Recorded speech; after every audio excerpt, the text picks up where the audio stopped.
So good morning, everyone, and welcome to another edition of Massy Live, our monthly webinar series where we all kind of come together to discuss topics that are meaningful to us and our organization.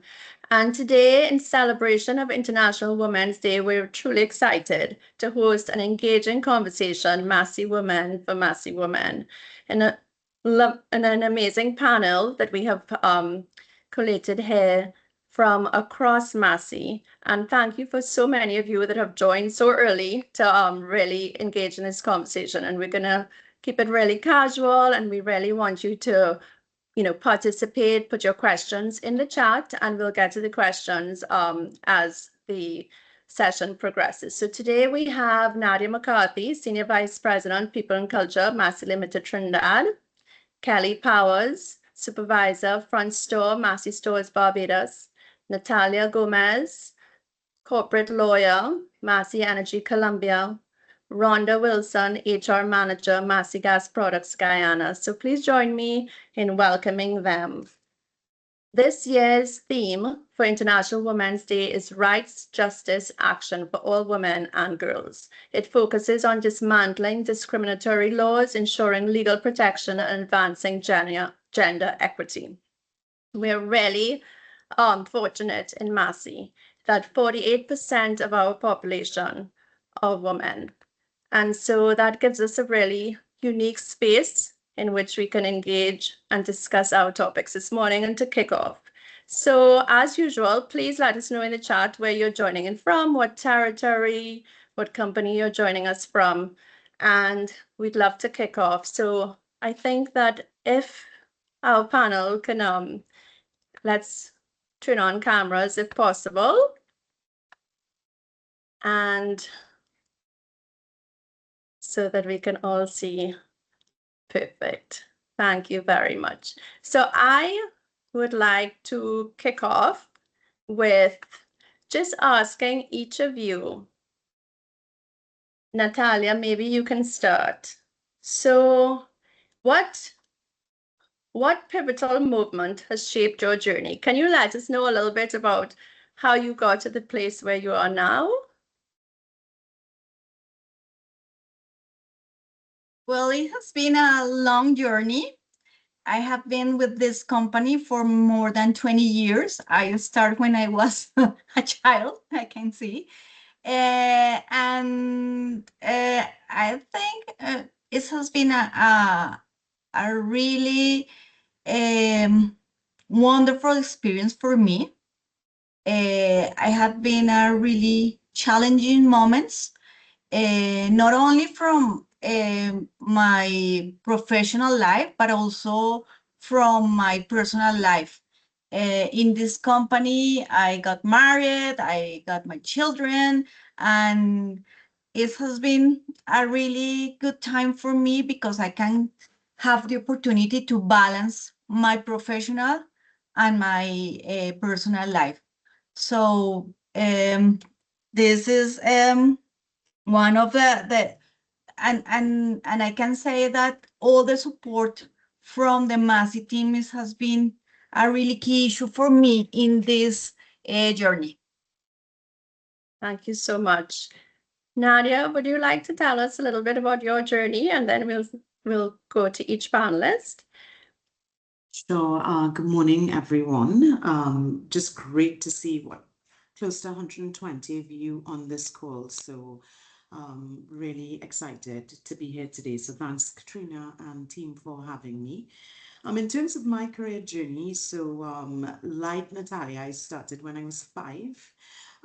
So I have been in the in HR specifically for about almost 26 years now.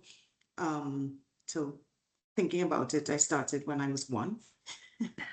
But so some of the pivotal things that have shaped my career journeys, I mean, even starting from just looking at my parents. So my parents spent a lot of time working. I grew up in a family where we hardly saw just my brother and we hardly saw my parents because they were climbing the corporate ladder. So from a very young age, for me, it was, work hard. But one of the things about my parents is they also played hard, right? So they always ensured that we spent sufficient family time together, as much as, during the normal course of the year, it was the work grind. We spent a lot of time as a family. So, as an early child, for me, that ethos of work hard, play hard, really formed the foundation for my career. And I started working as a graduate work intern. So the importance of giving back, just as I reflect on my career, and really helping to develop others is key for me. As I've gone through my career, I think the ethos of um, develop someone who reports into you that's better than you versus only focusing on my career has been truly gratifying. So for me, it's when I see people who grow and flourish and spread their wings even further and beyond what I could have seen them to be has been hugely pivotal in my career. So that, I mean, Katrina, in a nutshell, is it for me. I could speak of many people who have influenced my career, but I think just thinking about it slightly differently, the pivotal moments have been when, I saw a bright, shining light in someone that they didn't see, and they were able to reach, their full potential. Thank you so much. Rhonda?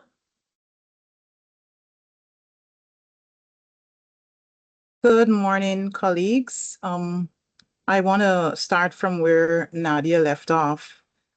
For me, it's being involved in people's life, not from the operational perspective, but more from the side of seeing performance improve, um, seeing growth and development take place in their lives. My mother has always been a social worker. So I've grown up in a home where I've seen the importance of not focusing on oneself only, but trying to help people. I didn't particularly want to be a social worker because I found some aspects of that to be very draining. But from a very young age, I knew I wanted to do something where I got to work with people and see their development and transformational process over time. So having the opportunity to come into Massy and working in HR, which by the way was by accident, I found that it was divine and it kind of aligned with my personal journey and values and plans that I had for myself. I was particularly happy when I got to move from the operational side of HR and more into the strategic side, getting to plan career paths and journeys and so forth for people and seeing employees move from one stage to the next. Those have always been the highlights of my journey and career in HR. Thank you so much. And Kelly?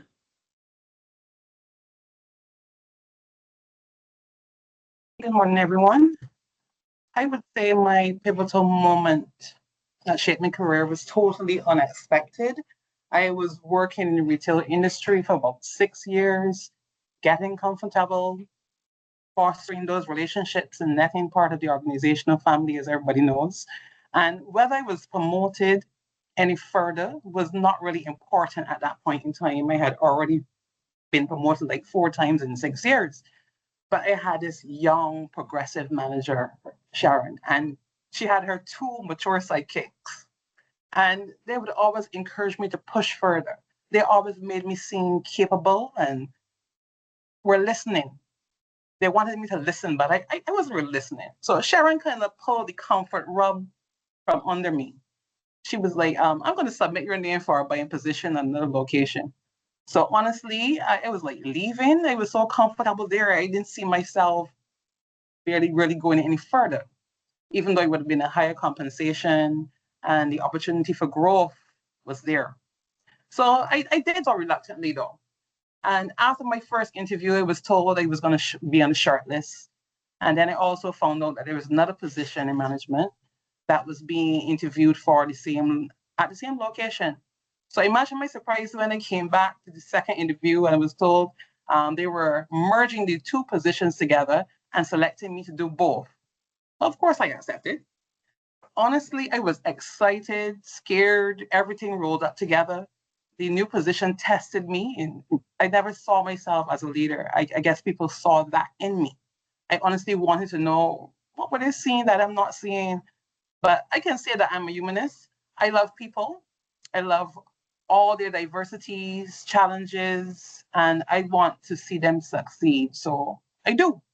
I pay forward all the inspiration and the constructive criticisms in hopes of developing our future generations. And this is not a small task. It is a big task. If we want Massy to grow, we need to pay that forward. And my kids kind of get jealous when they hear my children from work calling me mom. And they know I have no tolerance for disrespect, though, but all tolerance for those who wish to grow professionally and personally. I am all about growth. Thank you so much. It's interesting that everyone has talked about giving back and helping others develop.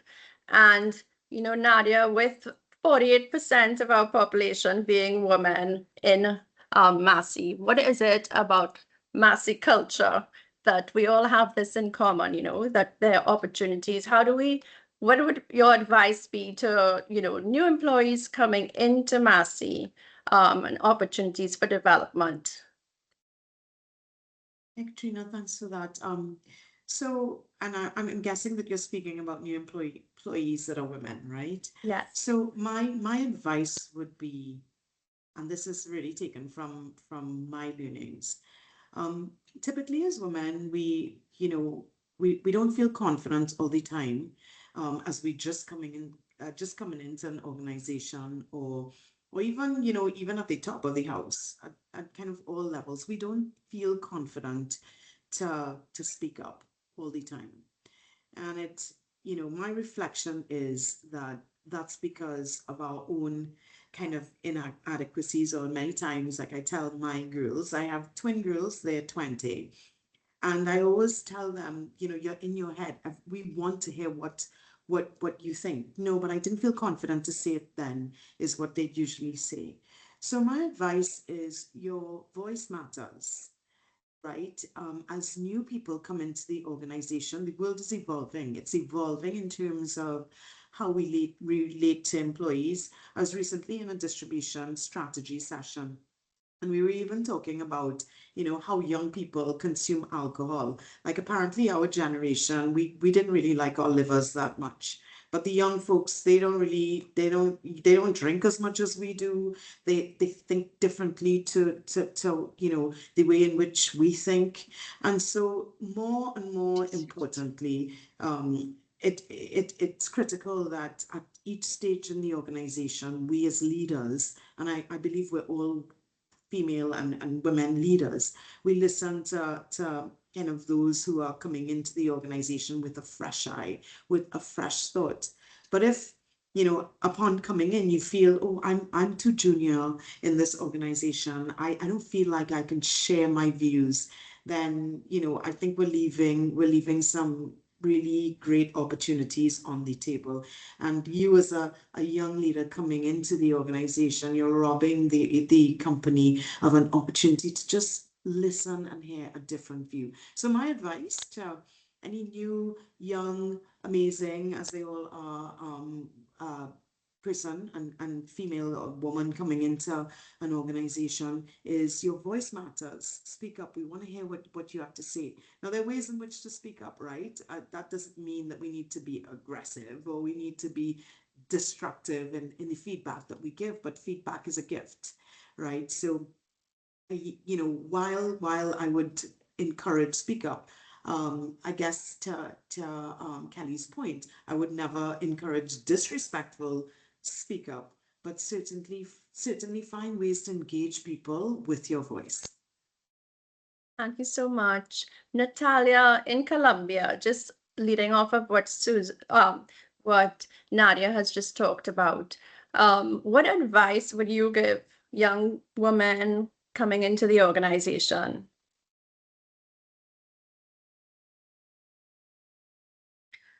I'm aligned with what Nadia just said. I think it's important that young women um, express themselves, right? Uh, it's important that their voice uh, come to us, no, as a leaders, and show us different ways to think, different ways to do things. They are really brave, and I think we have the power to change a lot of things in an organization. No, so it is very important to have them as part of the team and be curious and have the power to spread new ideas inside the organization. So I encourage them to come to us and give us all the thoughts around the organization. Amazing. Rhonda, from the Guyana perspective, what are some of the challenges that you think that young women experience coming into the organization, do you think? All right. It's a very interesting time for Guyana right now. And I think even more so with the oil and gas sector, it's a little bit more critical for women. Fortunately for us in Guyana, the stats, I'm not sure how it is in the other territories, but the stats coming out of the university in terms of qualified personnel graduating from the university with either their diploma or degree, the rate for female far outnumbers those of males. So academically, I know that the women probably have an advantage there. However, we still find that in some workspaces, in some industries rather, there is still that old age issue where women are not valued equally as men. I know this is something that globally we have been dealing with for years upon years, and the trend still continues where women have to, fight for that level of equality. I am very happy that I see now, well, not now meaning immediately, but over the last 5, 6 years, there have been greater push by the public sector and government to kind of reduce that marginalization, and there's more involvement and equality for women. So in terms of challenges, I think for our women, one of the key things is that when they get into those spaces of policy making and legislation and opportunity, when they get into those doors, is for them to remain confident in the values that they bring to the organization. Sometimes we wonder as women when we get into certain spaces, certain doors, we wonder sometimes why are we there or how can we keep ourselves there or elevate. And I think by us as women here in Guyana, being true to our values or understanding that in the first place we were hired because we brought something to the table, if we continue to own that and to stand in that confidence, I think we will be more impactful. It's really powerful. Kelly, in Barbados, I'm just wondering, as I'm hearing all of you speak, balance is such an important topic as women, right? And so what's the advice that you give in order to kind of project the balance between ambition and well-being in our space?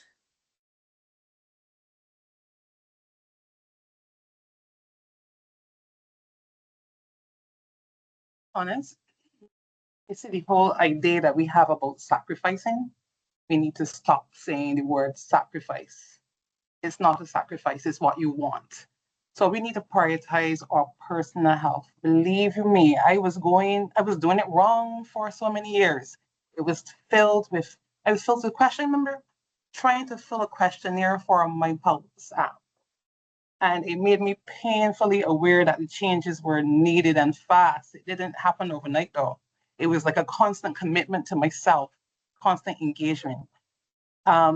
I tell you, if we had to exercise and have a good night's rest, you know, you need to do these things in order to balance your ambition.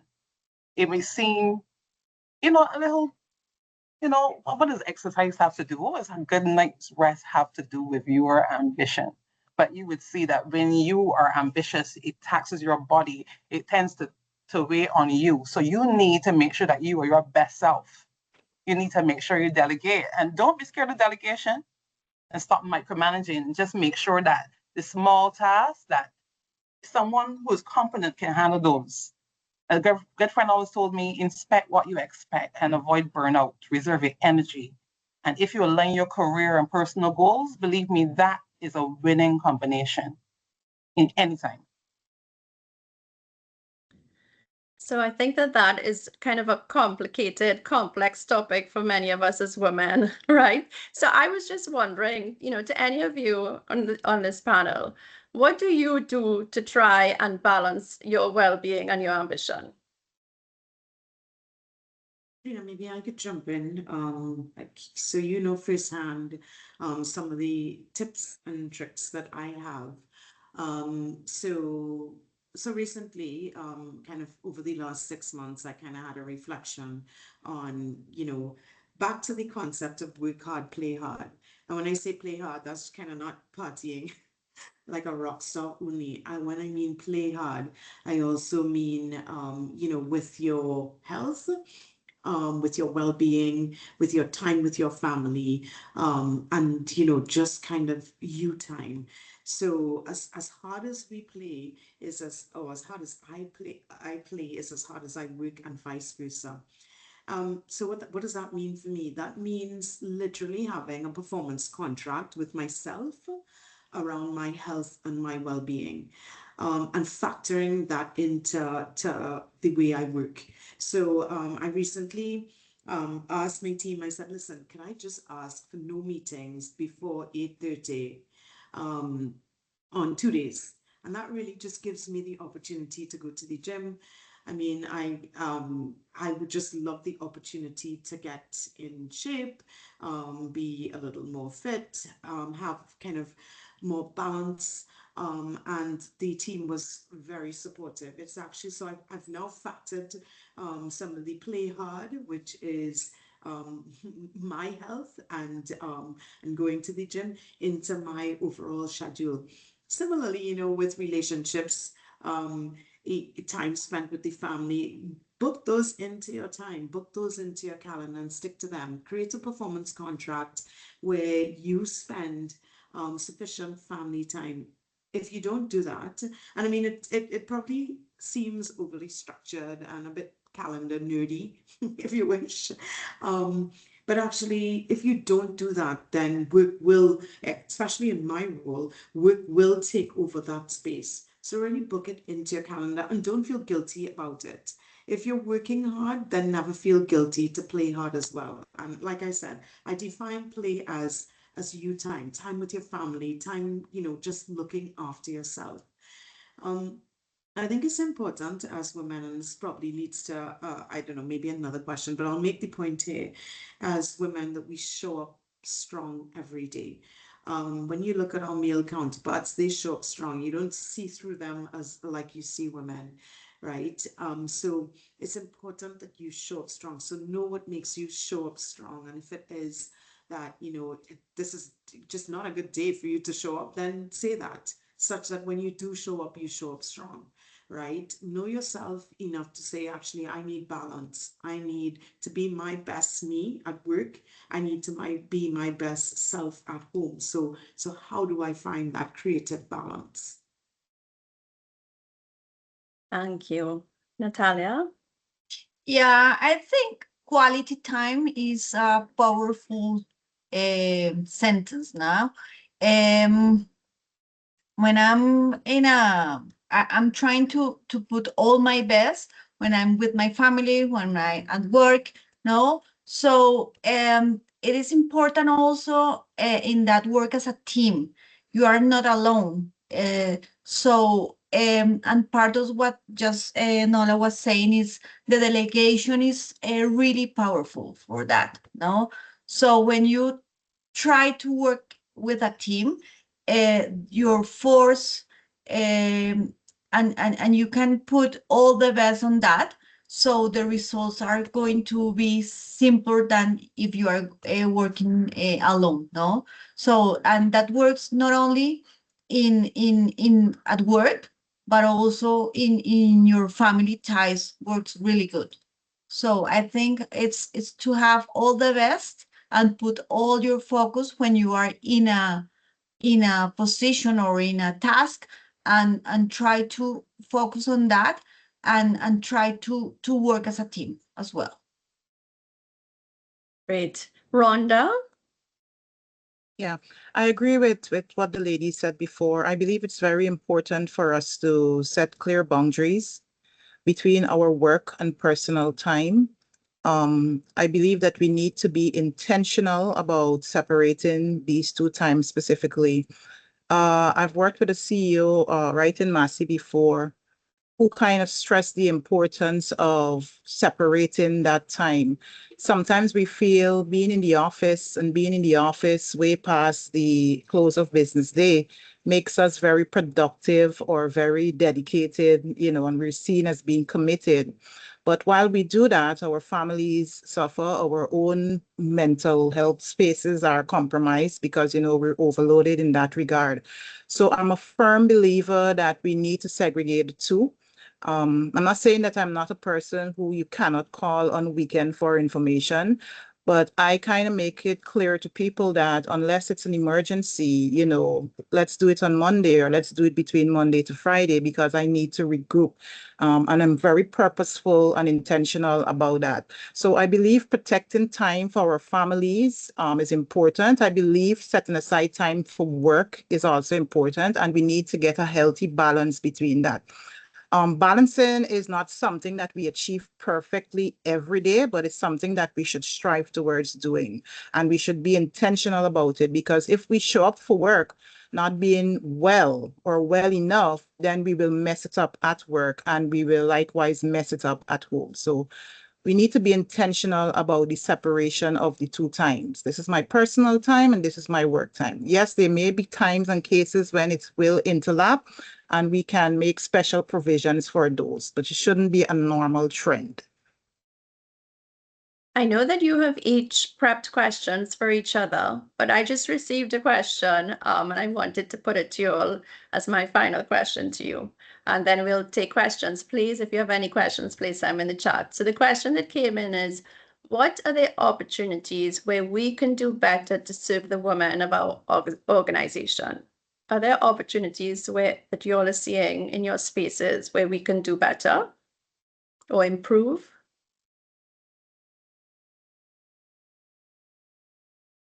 If I can go first on that one, Katrina. Here at Massy Gas Guyana, we are predominantly male-oriented. I know you shared some stats in the beginning. 48% for the group overall is female, and that is very good and commendable. At Massy Gas Guyana, our numbers are a little lower. We have 100 and about 38 staff, of which just maybe the 38 are a little less as females. And I think what we can do in this space for them, or what we can do to help them, is to help them to be a little bit more confident in what they bring to the table, and not to be overshadowed or intimidated when they step into certain rooms. And I can share from my personal experience, for majority of the years that I've been at Massy on the management team, I was the only female in the room.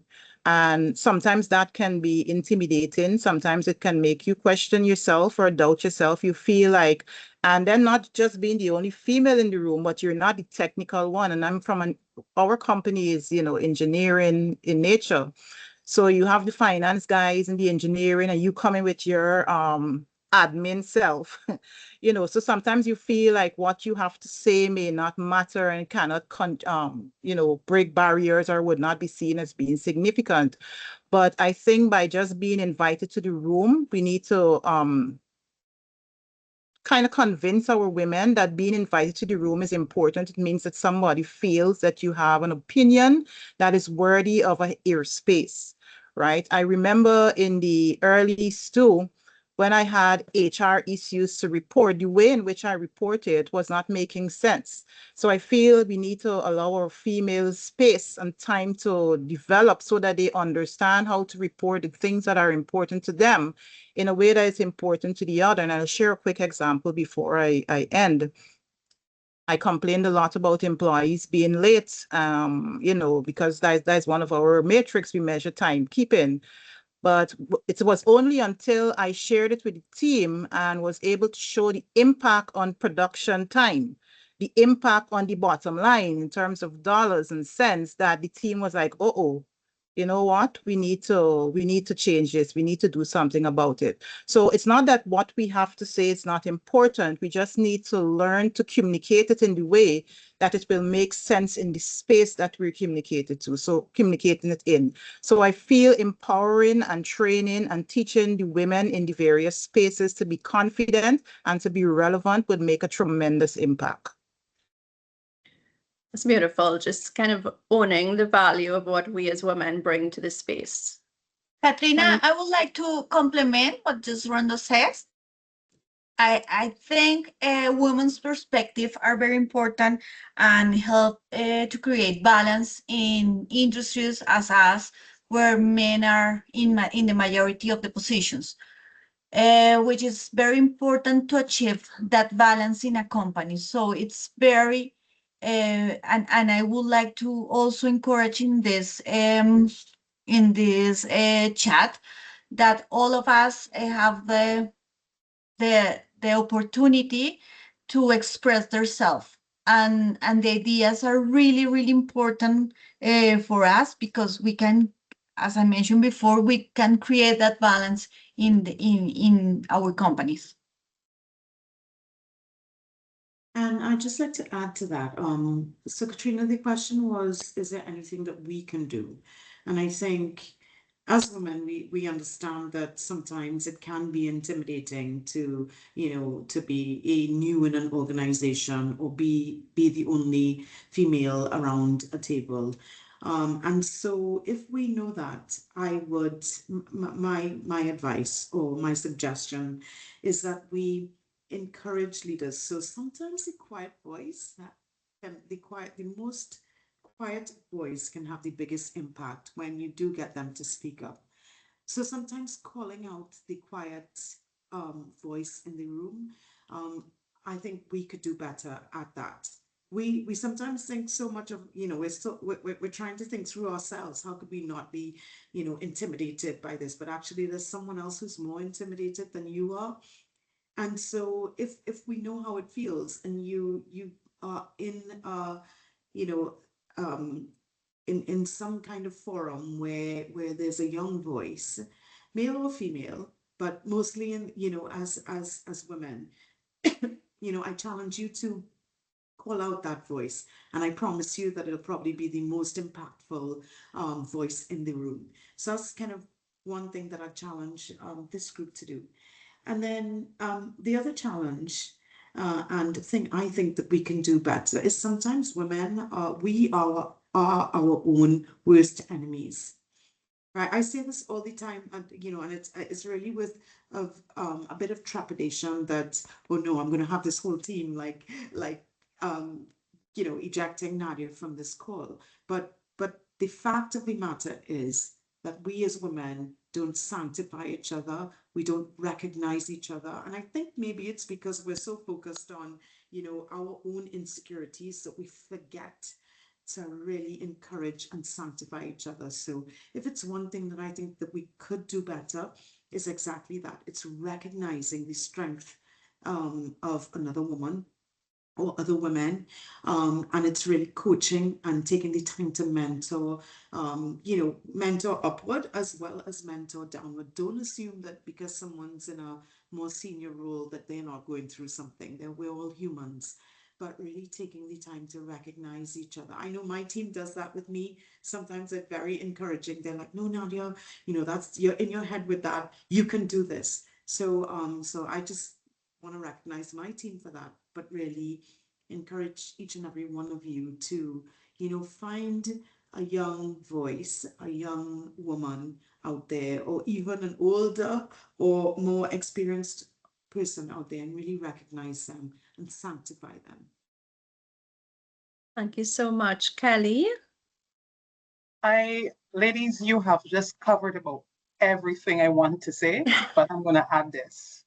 I want to see us mentoring more. We need to really put provisions in place for mentoring our young women, young men that come into our industry, and try not to hold on to our knowledge. I know that sometimes we find in certain industries, we tend to hold the knowledge thinking someone's coming to take us out. We need to get past that and share the knowledge that it keeps living and give constructive criticisms, feedback, and collaborating with each other instead of competing, and generally celebrating each other's successes. But the number one paramount is mentorship. I know there are lots of people coming into the company who just want someone to direct them, show them the path, share their experiences, and, moving that way. Thank you so much. And then we also, I just recognize the older women in our community, our retirees, and the value of their wisdom as well. And looking to them for their wisdom to mentor us too. So Nadia, I know that you've prepped some questions. Everybody has prepped some questions, so I'm going to kick it off to you, and then we can kick off. Is there a question that you had for any of our panel members? Not for any one panel member in particular, but I think my question, I'm just going to throw it out there. I mean, I'm all right if someone wants to come off of mute even and give a view on this. Oftentimes as women, we think that kind of reaching to the top means casting men out altogether. Um, so, a woman's forum like this shouldn't have a man on it. I have a different view. I believe in men as allies. And I just wanted to get a perspective on, how do we as women think of men as allies? Feel free to use the raise hand or come off of mute if anybody. I'm seeing Neela there. Hi, Neela. Hi, good day, everyone. Lovely question, Nadia. It is as similar as I share your sentiments, because it's as simple as you're saying, a real man wear pink. So we bring them in our culture. And with all the men that we deal with, I've always been one of those whom do share the values and the reasoning. We listen, we pay attention, but bringing them into our forum and really do having them pay attention to some of the challenges as women we have. Because in my industry where I am, and always moving from store to store, we do have a lot of male, just to share an example, whom with religious beliefs. So when, as Muslims, they come into the industry and they walk through the door. So even if you say, good morning, good afternoon, even if I am introduced as the manager of the store, they always pull back. And I do feel it, I do ask, but I do suggest, respectfully, that yes, I am the manager of the store, but I can share concerns and hear what you have to say, and we will address it accordingly. So sometimes bringing them in our environment and actually exposing them to that, what we feel, they do show appreciation. We do part ways as friends because they do call back, and sometimes I'm in their NGOs, so they do see me and they say, "You in this group too?" I say, yes, we do share, because as most of you all know, my beliefs are with children. I believe in our youths. I believe in empowering with the resources of children. And some of the young men that we meet, it's about letting them understand that, yes, as women, we are in these positions, but we do welcome a lot of men into the industry. So for your question, I will always say a real man wear pink. So I welcome that. Thanks, Katrina. Thank you. Thank you. Anyone else? I believe that having allies helps to amplify voices and give a bigger rise to the opportunity, give a bigger space for opportunities to be created. I believe with the partnership of both male and females, I feel the organization will benefit, especially when men support women opportunities and initiative. We can benefit from diverse perspective, we can have better decision making, and we can have stronger teams, especially when we show that from both sides, we respect each other's contributions and perspective. I believe that progress happens faster when men and women come together for a common good and work together as partners, not just in the home or in the family, but also in the organization, because it helps to create safe workspaces where people don't feel marginalized or no gender feel less than the other gender. So I would support the allies. Thank you. Natalia, did you have a question that you wanted to bring forward? I know we only have a few minutes left, so I just want to make sure we have an opportunity. Well, I think it's a simple question, but how do you feel in Massy as a woman? You know? How do you feel in Massy as a woman? Kelly? Honestly, I feel great as a woman in Massy. Yeah. I The do. same. I do. For Yeah. some reason, in Barbados, we have, I don't really know the numbers, but we have primarily women. And we have a lot of women in management in Barbados. I don't feel like I am impaired. My gender is impaired. I don't feel underprivileged. I don't feel as men are superseding me. I feel empowered as a woman in Massy Company in Barbados.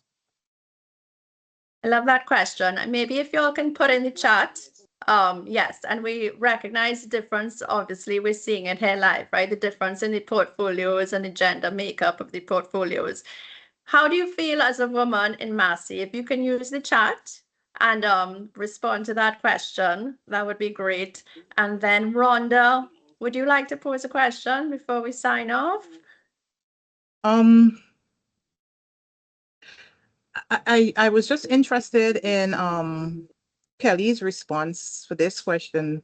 You know, as a woman coming up in the retail environment, you know, what did you rely on most about yourself as a woman, quality-wise, that helps you to stay grounded on a daily basis?